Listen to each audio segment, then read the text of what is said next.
बताइए, जिले में आप पहले ऐसे युवा किसान हैं जो स्ट्रॉबेरी की खेती कर रहे हैं। साथ ही इसके साथ एक और भी सवाल है कि इंजीनियर का बेटा इंजीनियर बनना चाहता है, डॉक्टर का बेटा डॉक्टर बनना चाहता है, लेकिन एक किसान का बेटा किसान नहीं बनना चाहता। इसके बावजूद भी आप किसान बनना चाहते हैं, क्यों? देखिए, ये हमारे देश की विडंबना है। नमस्कार, अभी हम हैं गोपालगंज जिले के मीरगंज के बदरजिमी गांव में, जहां बड़े पैमाने पे आप देख सकते हैं कई एकड़ में स्ट्रॉबेरी की खेती की जा रही है। एक युवा किसान है यहाँ मीरगंज के, नाम है निखिल गुप्ता जी, और वो ये खेती कर रहे हैं। कहा जाता है कि जिले में, गोपालगंज जिले में ये पहला ऐसे इकलौते किसान हैं जहां इस तरह की खेती कर रहे हैं। सबसे पहले स्वागत है सर। जी नमस्कार। बताइए, जिले में आप पहले ऐसे युवा किसान हैं जो स्ट्रॉबेरी की खेती कर रहे हैं। साथ ही इसके साथ एक और भी सवाल है कि इंजीनियर का बेटा इंजीनियर बनना चाहता है, डॉक्टर का बेटा डॉक्टर बनना चाहता है, लेकिन एक किसान का बेटा किसान नहीं बनना चाहता। इसके बावजूद भी आप किसान बनना चाहते हैं, क्यों?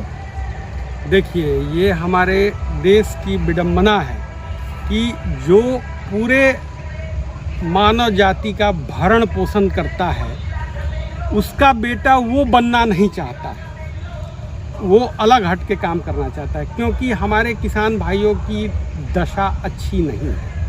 तो इस दशा को अच्छा करने के लिए कुछ अलग हट के पहल करना पड़ेगा, और ये पूरे देश की हर आदमी की, सरकार की ये जिम्मेदारी बनती है कि किसान को ऊपर उठाएं और ऐसा सोच पैदा करें, ऐसा व्यवस्था पैदा करें कि किसान का बेटा किसान बनना चाहे। इस चीज़ का आधुनिकीकरण किया जाए, इस चीज़ में ग्लैमर लाया जाए, ताकि हमारी व्यवस्थाएं सुदृढ़ हो। अच्छा, क्या लगता है आपको? लोग देखते हैं कि किसान जो हैं किसानी से अब पीछे हट रहे हैं। क्या घाटे का सौदा हो गया है क्या किसान बनना या फिर खेती करना? जी नहीं, बिल्कुल हम इस चीज़ का खंडन करते हैं, लेकिन जो हम पारंपरिक तरीके से करते आ रहे हैं उसमें ज़रूर निराशा का सामना करना पड़ सकता है, क्योंकि हमारे किसान भाई जो भी हैं वो आधुनिकीकरण, अपने आप को आधुनिक नहीं कर पाए हैं, खेती वैज्ञानिक तरीके से नहीं कर पा रहे हैं, और पारंपरिक जो चला आ रहा है गेहूं, धान या मक्का और भी कुछ है, उसी में लगे रह रहे हैं। तो हमको खेती थोड़ा सा अलग हट के करना पड़ेगा, उसको कमर्शलाइज करना पड़ेगा। जो हमारे यहाँ बाहर से खरीद के मंगाया जा रहा है, उसको अगर हम अपने यहाँ उपज करना चाहें, मैं तो एक अलग प्रयोग करके आपको दिखाया हूँ स्ट्रॉबेरी का, लेकिन ऐसा सैकड़ों हजारों तरह का प्रयोग है जो कि अभी करना बाकी है। वो हम लोग अगर करें तो खेती से लोग विमुख नहीं होंगे, इसके तरफ आकर्षित होते जाएंगे। अच्छा, एक बात और बताइए कि ऐसे बहुत सारे फ्रूट्स हैं या कमर्शियल खेती है, आप कर सकते थे, कारण क्या है कि स्ट्रॉबेरी को ही आपने चूज़ किया है? देखिए, मतलब हमको लगा कि ये हम अपने यहाँ कर सकते हैं, और आदमी कई जगह जाता रहता है तो देखा कि वहाँ पे खेतों में अच्छा खासा लहलहा रहा है, देखने में भी बड़ा खूबसूरत लगता है इसका खेती। आप ये फल देख सकते हैं, अभी तो ये अधपका है, अभी ये अधपका है आपका, लेकिन 10 दिन बाद से आइएगा मेरे खेतों में तो काफ़ी रेडिश लाल लाल दिखने लगेगा, बड़ा खूबसूरत नज़ारा रहता है। तो वो हमें लुभाया, जहाँ मैं गया तो देखा, हम जानकारी लिए उसके बारे में कि ये क्या चीज़ है, कैसा है। फिर जिज्ञासा हुई कि क्यों ना अपने यहाँ इस चीज़ को लेके आया जाए, उसके बारे में जानकारियाँ हासिल की गई कि क्या चाहिए नहीं चाहिए। फिर अपने यहाँ का सॉइल टेस्टिंग हमने कराया लैब में भेज करके, तो समझ में आया कि हाँ कुछ कमी बेसी इसमें करना पड़ेगा। तो वो चीज़ हमने फर्टिगेशन के ज़रिए उसको पूर्ति किया, और करके उसके बाद यहाँ प्लांटेशन किया गया। अच्छा, शुरुआत के दिनों में जब प्लांटेशन कर रहे थे या बीज खोज रहे थे कि भाई स्टार्ट कैसे किया जाए, शुरुआत के दिनों में किस कठिनाइयाँ का सामना करना पड़ा आपको? ये देखिए, कोई भी काम शुरुआत किया जाता है तो उसमें कठिनाइयाँ तो आती ही हैं। सबसे बड़ा तो मोरल सपोर्ट की कठिनाइयाँ होती हैं, क्योंकि अपने यहाँ कभी हुआ नहीं है। जो भी सुने वो कहे कि भाई ये हो ही नहीं सकता है, ये कैसे होगा, यहाँ पे यहाँ का ओरिजिनल इन्वायरमेंट ही नहीं है, यहाँ पे कभी हुआ नहीं है, ये आप घाटे का सौदा करिएगा या इस तरह से। उसके बाद फिर हम तो तटस्थ थे कि हमको यहाँ पे करना है, इसको लेके आना है, क्योंकि हम सॉइल टेस्टिंग वगैरह भी करा चुके थे। तो उसके बाद मेरे सामने चुनौतियाँ आई कि भाई पौधा कहाँ से मिलेगा। फिर हमने पता किया तो महाराष्ट्र में ही बड़े बड़े पॉली हाउसेज हैं जो कि नर्सरी इसका बनाते हैं, तैयार करते हैं, इसकी बीज नहीं लगती है। बीज लगाने को तो ऐसे इसमें भी आपको बीज दिख जाएगा, आप निकालने को ट्रायल कर सकते हैं, लेकिन वो कमर्शियल नहीं होगा। वो एक फल दे दे, 2 फल दे दे। इसका टिश्यू कल्चर विदेश से होके आता है और ये मदर प्लांट से यहाँ पे छोटा छोटा प्लांट बड़े बड़े पॉली हाउसेज में तैयार करते हैं और वहाँ से हम लोग पौधा लेके आते हैं और ले आके यहाँ पे लगाया जाता है। अच्छा, इस सारी चीज़ों को लेकर सरकार की तरफ से आपको क्या, या फिर ऐसे किसान जो आगे बढ़ के कुछ नया करना चाहते हैं, सरकार की तरफ से या फिर यहाँ लोकल जो है गवर्नमेंट ऑफिस, क्या मिल पाता है मदद? देखिए, ऐसे तो एक ड्रिप एरीगेशन सिस्टम जो है वो हमें मिला हुआ है सब्सिडी के तौर पे, नहीं तो इसके अलावा कोई सपोर्ट नहीं है सरकार का। वो किसी तरह का और अनुदान नहीं मिलता है। इवन जैसे ये मल्चिंग पेपर वगैरह है, इस पे सरकार अनुदान दे सकती है या पौधे पर दे सकती है कि कुछ अनुदान दे तो ये कृषि अपने आप बढ़ेगा, तो क्योंकि सफल तो हो गया है। तो अब सरकार अगर चाहे कुछ अनुदान वगैरह दे तो इसका बढ़वाड़ होते जाएगा, अपने आप प्रोडक्शन बहुत बढ़ेगा। ये जो फसल है, ये पहला फसल है या फिर दूसरा फसल है आपका?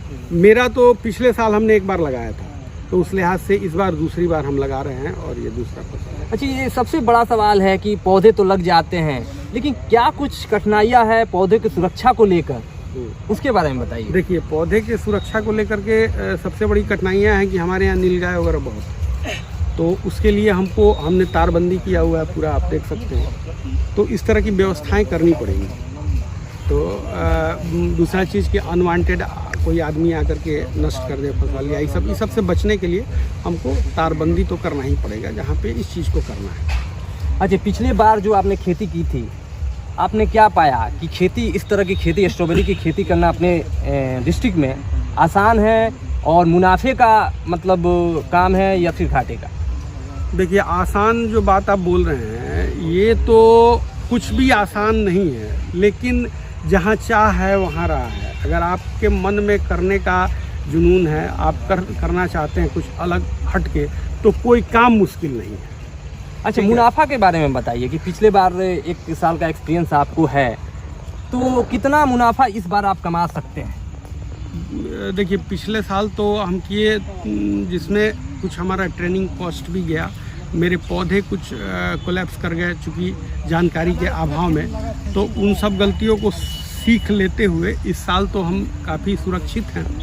और मुनाफा तो अभी हम क्या कहें, अनुमानतः तो हमने आपको बताया कि जैसे 1 एकड़ में फसल निकल सकता है 2.5 लाख या 3 लाख का फसल हम निकाल सकते हैं 1 एकड़ में, और लागत 1.5 लाख से 2.25 लाख का लागत 1 एकड़ में आता है। लेकिन अब फसल कटेगा, सारा चीज़ हो जाएगा, क्या अनुकूल परिस्थितियाँ और प्रतिकूल परिस्थितियाँ होती हैं, उसके बाद ही हम मुनाफा का 100% आपको बताएंगे कि हम कितना कर पाए। एक सवाल और है कि आप सरकार से क्या उम्मीद रखते हैं कि अगर इस तरह का अनुदान या मदद सरकार की तरफ से मिल जाती तो और मैं बेहतर कर सकता था, या यहाँ किसान और बेहतर कर सकते हैं? बिल्कुल, हमारे यहाँ किसानों की हालत खस्ती है, तो वो इतना ज़्यादा इन्वेस्ट नहीं कर पाएंगे, या फिर जो कर पाएंगे वो कर पाएंगे, बहुत लोग नहीं भी कर पाएंगे, उनको काफ़ी कुछ सोचना पड़ेगा। लेकिन सरकार की तरफ से अनुदान मिल जाए तो काफ़ी सहज हो जाएगा काम को करना, कॉस्ट घट जाएगा हमारे लिए या हमारे किसान बंधुओं के लिए। तो जहां हम 2 एकड़ में कर पाए हैं इधर उधर से कुछ भी व्यवस्थाएं करके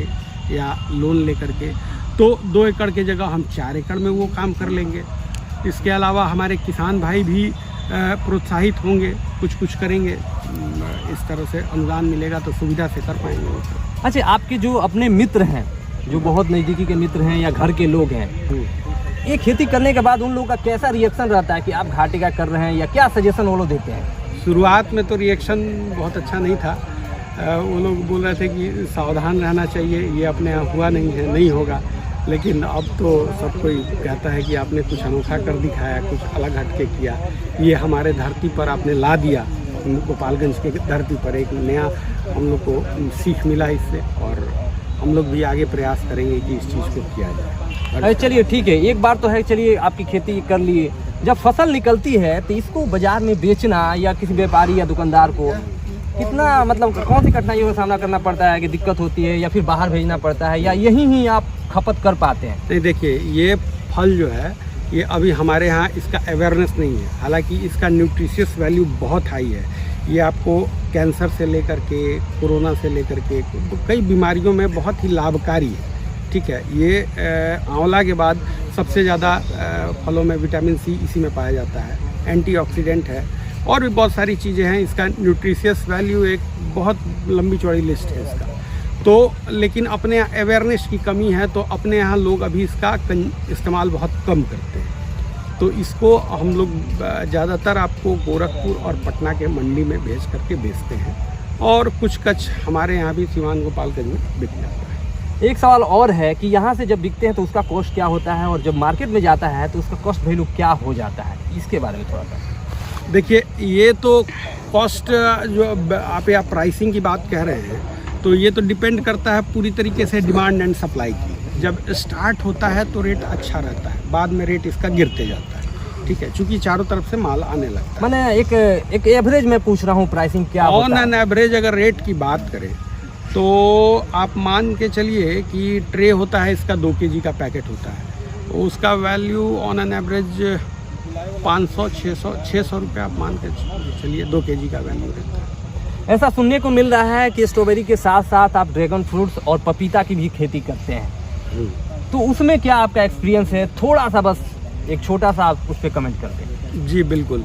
पपाया का खेती तो आप पीछे देख सकते हैं, पूरा 1 एकड़ में हमने लगाया हुआ है, जो कि पूरी तरीके से ऑर्गेनिक और देसी पपीता है। वो रेड लेडी 786 और ये सब फलाना ढकाना नहीं है, ये अपने यहाँ का है। और फलन भी आप देख सकते हैं काफ़ी अच्छा है, बहुत हमने मेहनत किया है इस पर, तो मैं उससे संतुष्ट हूँ।